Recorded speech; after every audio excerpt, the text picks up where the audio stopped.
What's going on?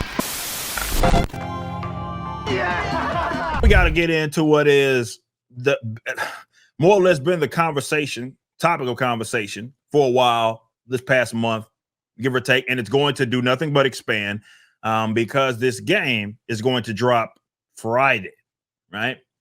So I'm going to share this real quick. I think you already spoke on this maybe on social media, but I want to go through it together. And this is an interesting article that it comes from Games Radar. It is actually being wrote by this guy. They've just been renamed to Games Gaydar. Yeah. This is Austin Wood here. He looks just like a guy that I would imagine that would write such an article. Yes. Yeah, for sure. And this is the headline, if you will. Stellar Blade puts Eve in incredibly stupid, sexy outfits that hurt the game's story. Oh, yeah. But despite the forced sex appeal, I actually love her detailed design. So this was the angle that I assumed that mainstream journals were going to, and opinion writers, YouTubers as such, was going to take on this. Definitely after the demo came out and it was so well received. This game cannot be denied from the gameplay standpoint. It just simply can't. So they can't really grill it based on anything other than some of the other things. And I thought that a lot of people were going to, including the people that were talking down on it, were going to find some sense of enjoyment from this game. But you can see with comments like this, they don't actually want to admit it. They didn't want to admit it, even though these good reviews are coming out. So this is basically being said, damn, you guys were right. This is a solid game, but I'm still mad about it. But let's read through what this guy had to say. Much of the pre-release discussion of Stellar Blade has revolved around the appearance of its protagonist, Eve. After finishing the game and writing my Stellar Blade review, I expect the post-release discourse to be more of the same, so here I am discoursing. Stellar Blade has become a new stage for an old debate. It's been held up as a game for men of culture. Could you control plus it? Yeah. Please, because thank you. Yeah, no problem. I am very blind. I might be blind, but I ain't stupid. No problem. I got you. Men of culture, he says, a throwback to a time when games were brave and sexy, as determined by a vocal crowd that seems hell-bent on ignoring how sexy games currently are and have been. No, I think it's more accurately a sexy lady, not a sexy game. It's a sexy lady. Sir, I know that you cried into your wife's boyfriend's arms while writing this article, but sir, it's not a sexy game. It's a protagonist that has an attractive woman, not some zipper-tit HTR fucking reject.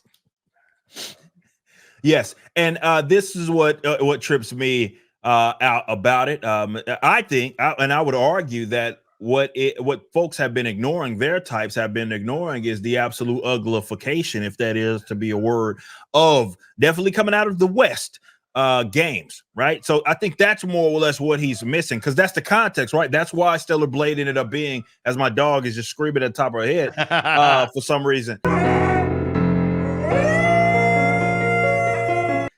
That's the context. Probably we talked about article. it, I believe, on the last we talked about it on the last show, right? Where we said, look, if this maybe was any other era, it comes out, maybe it's a solid, decently received action RPG. But because of the times, because we're seeing the uglification of a lot of these characters in this particularly Western game developers, it comes off as a lot more refreshing. Even look at some of the names that he's bringing up where he talks about some of these sexy games. Look at where these games are all produced. Konnichiwa. Well, he brings up Final Fantasy, Like a Dragon, Grand Blue Fantasy Relink. Great game. Yeah, but where are they produced?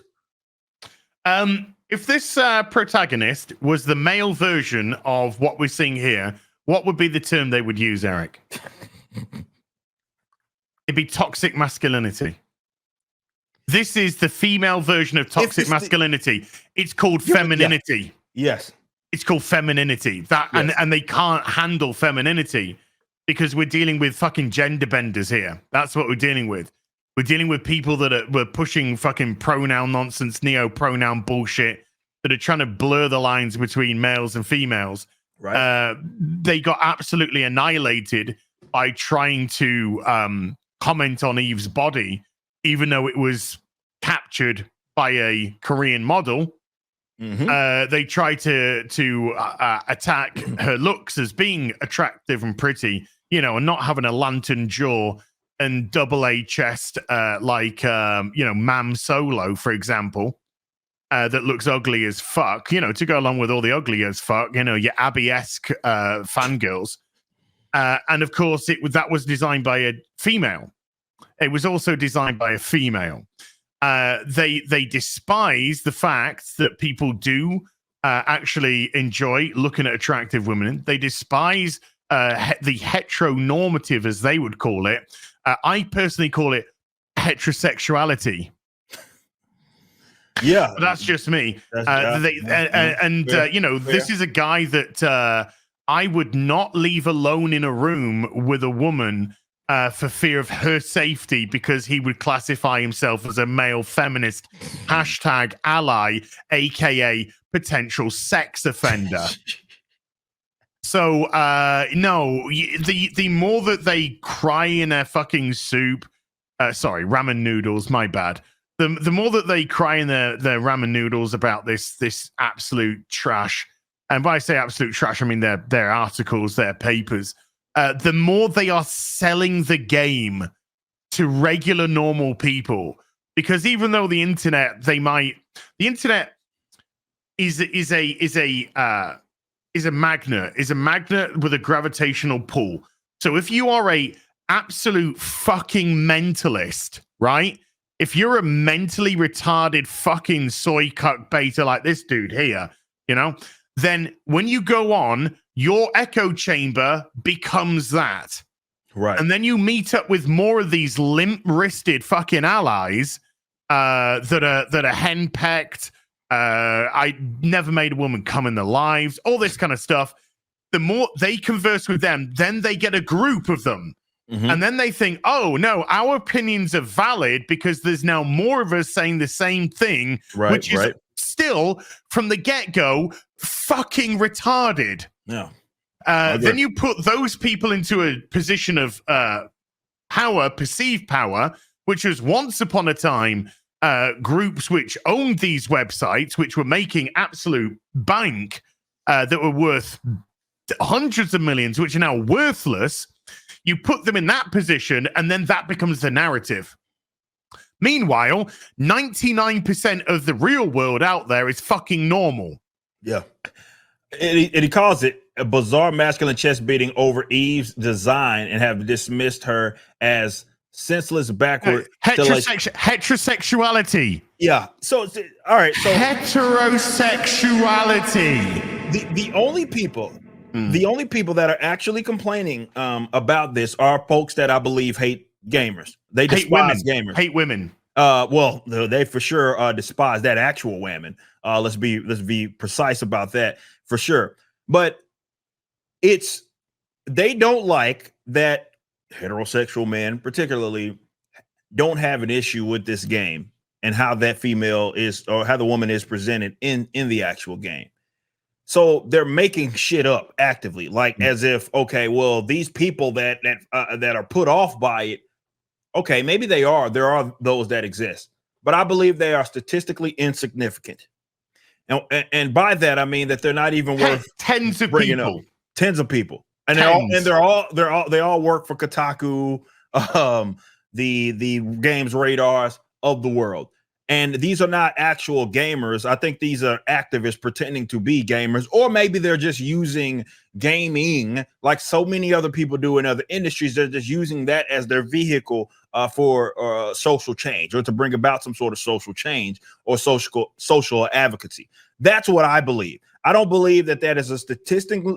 That is not a statistically. Excuse me. Well, that's easy for you to say, Eric. Well.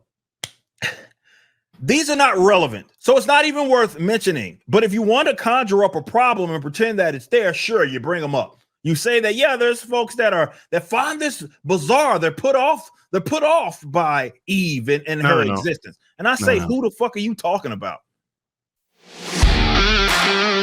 Thanks for watching. Right now, the Rippaverse is in the middle of our latest campaign, Yaira #1, which was written by the Saskas. Head over to Rippaverse.com, pre-order, and check out our first live-action trailer and the latest Rippaverse Studios production, Y'all Be Easy.